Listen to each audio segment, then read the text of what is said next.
नमस्कार देन ମୁଁ ଆପଣଙ୍କୁ ସ୍ୱାଗତ କରୁଛି ଆମ ସହିତ ଝିଅ ଅଛନ୍ତି ଆପଣ ଜାଣିଥିବେ ମେନକା ମା ଅଛନ୍ତି ବହୁତ କିଛି ଦିନ ତଳେ ଆମେ ମଧ୍ୟ ତାଙ୍କ ସହିତ କିଛି ଚର୍ଚ୍ଚାରେ ଥିଲୁ ଆଉ କିଛି ସମାଜ ଉପରେ ମଧ୍ୟ ଆଲୋଚନା କରିଥିଲୁ ତାଙ୍କ ବିଷୟରେ ଆଉ ବହୁତ ଲୋକପ୍ରିୟତା ପାଇଛନ୍ତି ଆପଣ ଜାଣିଥିବେ ତ ଆଜି ଆମେ କଥା ହବା ଆପଣ ଜାଣିଥିବେ କାଲି ରାତିରେ ଯେହେତୁ ଡିକ୍ଲେୟାର ହେଇଛି ଆମର ମୁଖ୍ୟମନ୍ତ୍ରୀ ସେ ହଉଛନ୍ତି ମୋହନ ମାଝୀ ସାର୍ ତ ତାଙ୍କୁ ଆମ ତରଫରୁ ଅଲ ଦ ବେଷ୍ଟ ଏମିତି ଆଗକୁ ଯାଆନ୍ତୁ କାରଣ ସେ ଜଣେ ଓଡିଆ ଯିଏ କି ଶିଶୁ ମନ୍ଦିରରୁ ସରପଞ୍ଚ ସରପଞ୍ଚରୁ ବିଧାୟକ ବିଧାୟକରୁ ଆଜି ଆପଣ ଜାଣିପାରୁଥିବେ ମୁଖ୍ୟମନ୍ତ୍ରୀ ଆପଣଙ୍କୁ ନମସ୍କାର ଆପଣଙ୍କ ପରିଚୟଟା ଆମ ଦର୍ଶକ ବନ୍ଧୁ ମାନଙ୍କୁ ଦେଇଦିଅନ୍ତୁ। नमस्कार मैं सर मेनका परिडा उत्कली संगठन ओडिशा सेक्रेटरी आउ डिजी ट्रस्ट अच्छी डिजी सुरक्षा ट्रस्ट पंचायत सामाजिक करण आज तो आम समाज आम मध्य खुशी प्रधानमंत्री विशेष धन्यवाद ओडार मानचित्र बदल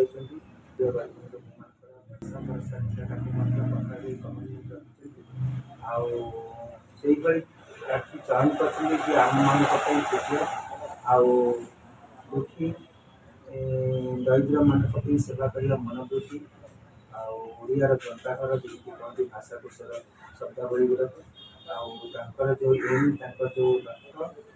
ତାଙ୍କର ଯେଉଁ ବକ୍ତୃତ୍ୱ ଆମମାନଙ୍କ ପାଇଁ ଆଗାମୀ ଦିନ ପାଇଁ ବହୁତ ସୁଭଦ୍ର ହେବ ଆଉ ବହୁତ ଉପକାରୀ ଆସିବ ଆଉ ଓଡ଼ିଶାରେ ନିଶ୍ଚିନ୍ତ କିଛି ଚିତ୍ରପଟ ବଦଳିବ ଆଉ ଶିକ୍ଷା ହଉ ଧାର୍ମିକ ଅନୁଷ୍ଠାନ ହଉ କୃଷି କ୍ଷେତ୍ର ହଉ ତା ସହିତ ବିଭିନ୍ନ ବେକାରୀ ସମସ୍ୟା ମଧ୍ୟ ହଉ କି ମଦ ଦୁର୍ନୀତି ଯେଉଁ ହେଉଛି ତାର ମଧ୍ୟ ହଟିବାର ଆଶା ଆମର ସଞ୍ଚାର ହେଇଛି ଆଉ ନୂଆ ସକାଳ ମଧ୍ୟ ଉଦୟ ହେଇଛି ତେଣୁ ଆଉ ବହୁତ ଖୁସି ଆଗାମୀ ସେ ଓଡିଆ ମାନଙ୍କ ମନ ଜିଣି ପାରିବେ ଆପଣଙ୍କ ଆଶା ରହିଛି ନିଶ୍ଚିନ୍ତ ଆମମାନ ଦିନମାନଙ୍କ ସମସ୍ତଙ୍କୁ ମୁଁ ମଧ୍ୟ କହୁଛି ଆମେ ଯେଉଁ ମୁଖ୍ୟମନ୍ତ୍ରୀଟି ପାଇଛୁ ଓଡ଼ିଶାର ଆମ ପାଇଁ ଗର୍ବ ଲାଗୁଛି ଯାହାକି ଆଦିବାସୀ ଏରିଆରୁ ଆସିଛନ୍ତି ଅତି ସୁନ୍ଦର ବ୍ୟକ୍ତିତ୍ୱ ସୁନ୍ଦର ପରିଚୟ ମୋହନ ମାଝୀଙ୍କୁ ମୁଁ ମଧ୍ୟ କଂଗ୍ରାଚୁଲେସନ୍ ଜଣାଉଛି ମୁଁ ମୋର ସଂଗଠନ ତରଫରୁ ଆଉ ବହୁତ ଭଲ ଲାଗୁଛି ଏଭଳି ନେତା ଜଣେ ଆସିବା ଥିଲା କିନ୍ତୁ ଆମେ ଗେସ୍ କରିନଥିଲୁ ତଥାପି ଯାହା ହଉ ଭଲ ଲାଗିଲା ଲାଷ୍ଟ ଷ୍ଟେଜ୍ରେ ଆମେ ସେଟାକୁ ଦେଖିବାକୁ ପାଇଲୁ ଆଉ ତାଙ୍କୁ ମଧ୍ୟ ଜଗନ୍ନାଥଙ୍କର ପ୍ରାର୍ଥନା ମୋ ବୋଉ ଜଗନ୍ନାଥଙ୍କ ପାଖରେ ପ୍ରାର୍ଥନା ତାଙ୍କର ଦୀର୍ଘାୟୁ ହଉ ତାଙ୍କର ଯେଉଁ ଶକ୍ତିକୁ ଦ୍ୱିଗୁଣିତ କରନ୍ତୁ ସାରା ଓଡ଼ିଶାବାସୀ ଜଣେ ସାଧାରଣ ପରିବାରରୁ ଆସୁଛନ୍ତି ଫାଷ୍ଟ ସେ ଶିକ୍ଷକ ଥିଲେ ତାପରେ ସରପଞ୍ଚ ତାପରେ ବିଧାୟକ ତାପରେ ସେଥିପାଇଁ ତ ଆମକୁ ଆହୁରି ପାଖକୁ ଟାଣି ନେଉଛି ଏଭଳି ବ୍ୟକ୍ତିତ୍ୱ ଆମ ପାଖରେ ଲୁଚିଛନ୍ତି କିନ୍ତୁ ଆମେ ଜାଣିପାରୁନୁ ଆଉ ସେ ବ୍ୟକ୍ତିତ୍ୱକୁ ନରେନ୍ଦ୍ର ମୋଦିଙ୍କର ଯେଉଁ ପ୍ରୟାସ ଥିଲା ଯାହା କହୁଥିଲେ ସାରା ଭାରତ ସାରା ବିଶ୍ୱ ଦେଖିବ ନିଶ୍ଚିନ୍ତ ଦେଖିଲେ ଜଣେ ଆଦିବାସୀ ଝିଅ ସର୍ବଶ୍ରେଷ୍ଠ ଭାରତବର୍ଷର ପ୍ରଥମ ନାଗରିକ ହେଇ ରାଷ୍ଟ୍ରପତି ହେଇପାରିଲେ ତାଠୁ ଗର୍ବ ଆଉ ଉପକାର ଆମ ଓଡ଼ିଶା ପାଇଁ ଆଉ କିଛି ନାହିଁ ଆପଣ ଦେଖିପାରୁଥିବେ ମୋଦିଜୀଙ୍କର ଗୋଟେ ଗୋଟେ ଥାଏ ଠିକ ଟାଇମରେ ଠିକ ପ୍ରାର୍ଥୀ ଚୟନ କରନ୍ତି ସବୁବେଳେ ପାଇଁ ତଳ ମାନେ ଛୋଟରୁ ହିଁ ସିଏ ବି ନିଜେ ଚାକିରି କରୁଥିଲେ ରାଷ୍ଟ୍ରପତି ଗୋଟେ ସରପ୍ରାଇଜ ମୁଖ୍ୟମନ୍ତ୍ରୀ ଗୋଟେ ସରପ୍ରାଇଜ ସେଥିପାଇଁ ତ ଆମମାନଙ୍କ ଉଲ୍ଲାସ ଆଉ ସେଥିପାଇଁ ତ ଆମେ ଖୁସିର ମହଲକୁ ପାଖରେ ପହଞ୍ଚିବା ପାଇଁ ଯେଉଁ ପ୍ରୟାସ କରିଥିଲା ଖୁସି ଆମକୁ ଆସିଲା ତ ମୋଦିଜୀଙ୍କ ଭଳି ଯେମିତି ବିଶ୍ୱଗୁରୁ ଆମେ କହିଲେ ଅତ୍ୟୁକ୍ତି ହେବନି ଆମ ଧର୍ମ ଆମ ଜାତୀୟ ରାଜ୍ୟ ଯାହାକି ପ୍ରତ୍ୟେକ କ୍ଷେତ୍ରରେ କୃଷି ବିକାଶର ଉନ୍ନତିକରଣ ହେବ ବେକାରୀ ସମସ୍ୟାର ସମାଧାନ ହେବ ମଦ ବିରୋଧ ଘଟିବ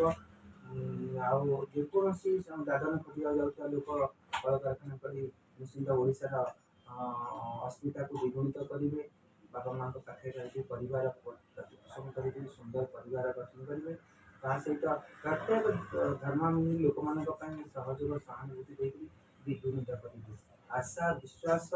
ଥିଲା ଆଜି ଆମେ ତାଙ୍କୁ ପାଇଛୁ ତେଣୁକରି ଆପଣ ଦେଖୁଥିବେ ଯେହେତୁ ସେ ମୁଖ୍ୟମନ୍ତ୍ରୀ ହେଇଛନ୍ତି ଦାୟିତ୍ୱ ବି ବଢିଲା କିନ୍ତୁ ଏପଟେ ବିରୋଧୀ ଦଳ ଷ୍ଟ୍ରଙ୍ଗ ଅଛି ତାଙ୍କୁ କଡ଼ା ଜବାବ ବି ରଖିବାକୁ ପଡିବ କେମିତି ରହିବ ତାଙ୍କର କୋବି ନିଶ୍ଚିନ୍ତ କଥା ଇଏ ହେଉଛି ଦେଖନ୍ତୁ ବିକ୍ଷୋଭ ଯଦି ବିରୋଧୀ ଦଳ ନ ରହିଲେ କାମଟାକୁ ସେଇ ଶାଣିତ ହୁଏ ନାହିଁ ନିଶ୍ଚିନ୍ତ ଏଇଟାକୁ ପ୍ରଭୁ ଜଗନ୍ନାଥଙ୍କ ଆଶୀର୍ବାଦ ବିରୋଧୀ ଦଳ ଯେହେତୁ ରହିଛନ୍ତି ଆର କାମର କାର୍ଯ୍ୟର ଶୈଳୀଟାକୁ ଆଉ ଦ୍ୱିଗୁଣିତ ହେବ ଏଇଟା ଗୋଟେ ଭଲ ପ୍ରଥମ ଆସିବ ବୋଲି ବିଶ୍ୱାସ ଅଛି କାହିଁକିନା ପ୍ରତ୍ୟେକ ଜାଗାରେ ବିରୋଧୀ ଦଳ କମ୍ ଥାଆନ୍ତି କିନ୍ତୁ ଆମ ଓଡ଼ିଶାରେ ଯେହେତୁ ବିଜୁ ଜନତା ଦଳର ସରକାର ନାହିଁ ତେଣୁ ବିରୋଧୀ ଦଳରେ ଅଛନ୍ତି ନେକ୍ସଟ ବ୍ଲକ ସେମାନେ ମଧ୍ୟ କୋଉଠି ଭୁଲ ଭଟକା ହେଉଛନ୍ତି ତାକୁ ମଧ୍ୟ ସମୀକ୍ଷା କରିବେ ଲୋକଲୋଚନକୁ ଆଣିବେ ତାକୁ ମଧ୍ୟ ଆମର ମୁଖ୍ୟମନ୍ତ୍ରୀ ନିଶ୍ଚିନ୍ତ ତାର ପ୍ରୟାସ ଜାରି ରଖିବେ ଆଉ ସୁନ୍ଦର ଓଡ଼ିଶା ଗଠନ କରିବା ପାଇଁ ତାକୁ ମଧ୍ୟ ସହଯୋଗ କରିବେ ନିଶ୍ଚିନ୍ତ କଡ଼ା ଟକ୍କର ନହେଲେ କୌଣସି ଜିନିଷ ହୁଏନି ପରସ୍ପର ସହିତ ମାନେ ଯେକୌଣସି କାର୍ଯ୍ୟଶୈଳୀ ହେବା ପରେ ଜଣେ ବିରୋଧ କରୁଥିବ ଜଣେ କାମ କରୁଥିବ ସେ କାମଟା ଶାଣିତ ହୁଏ ଆଉ ସୁନ୍ଦର ଭାବରେ ହୁଏ ସେଠି କୌଣସି ଭୁଲ ଭଟକା ରହିବାର ଆଉ ରହିବ ନାହିଁ ତେଣୁକରି ଆମେ ବହୁତ ଖୁସି ଆମେ ଗୋଟେ ନୂଆ ଏକ ସୁନ୍ଦର ମଣିଷକୁ ପାଇଛୁ ସେ ମଣିଷଟି ହେଉଛନ୍ତି ଆମର ମୁଖ୍ୟମନ୍ତ୍ରୀ ମୋହନ ମାଝୀ ଆଉ ତାଙ୍କୁ ଜଗନ୍ନାଥଙ୍କ ପ୍ରାର୍ଥନା ତାଙ୍କର ଲାଭ ସୁବିଧା ହଉ ସେ ଆହୁରି ବିଜୟିତ ହୁଅନ୍ତୁ ଆଉ ଆହୁରି ଉଚ୍ଚ ଆସୁ ଆଉ ଆଜି ଆପଣ ଯାଉଛନ୍ତି ଜନତା ମଇଦା ସମସ୍ତେ ଆମେ ତ ଏଇ 3-4 ମାସ ହେଲା ପ୍ରୟାସ ରଖିଛୁ ସବୁବେଳେ ଚେଷ୍ଟା ଆଉ ସଂଗ୍ରାମରେ ସବୁବେଳେ ଭାରତୀୟ ଜନତା ପାର୍ଟି ନିଜର କର୍ମୀ ତାପରେ ଆମେ ଯେମିତି ସରକାର ପାରିବୁ ଆଉ ପ୍ରତ୍ୟେକ ଲୋକଙ୍କୁ ଯୋଡ଼ିବୁ ଛୋଟ ଗୁଣ୍ଡୁଚି ମୂଷା ଭାବରେ ଟିକେ ଟିକେ ତାଙ୍କୁ ସହଯୋଗ କରେ ଆଜି ସେହି ସମୟ ଆସିଛି ଅବସର ସମୟ